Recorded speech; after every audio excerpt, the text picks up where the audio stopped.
Alright, here we are again in our project vehicle. We're going to try to take out the factory unit.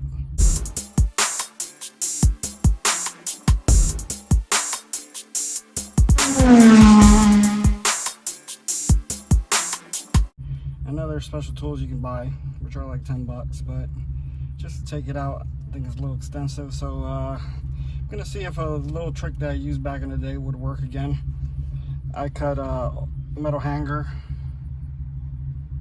and I'm gonna see if I can put it in those holes and see if it would pop the unit out like the adapter would. All right, let's stick this in there.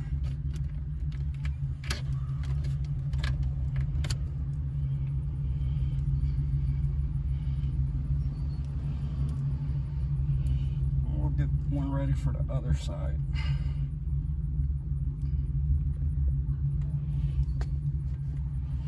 Alright, got them both in there.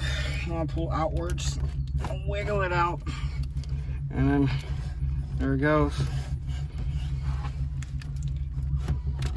Pull the unit out, and there's the prongs.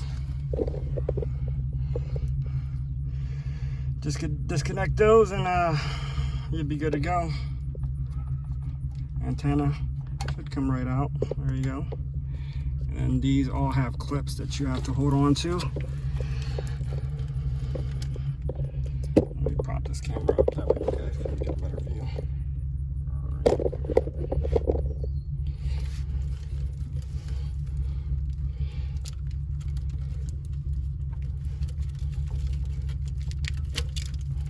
There's one.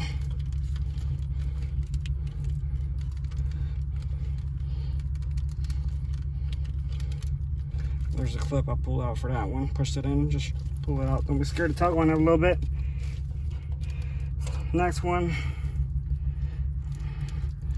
That one's on that side, kind of facing each other. You just gotta reach in there and pull it out. And the last one's right there. And there you go. Factory head units out. And you can go aftermarket. I've heard that it's a little tricky to put a double den in this, so I'm only going to put a single den. If you guys want to see that video, I'll do that video next. Anyways, if you guys like more content like this, like, subscribe, and give us a thumbs up, please. Have a good one.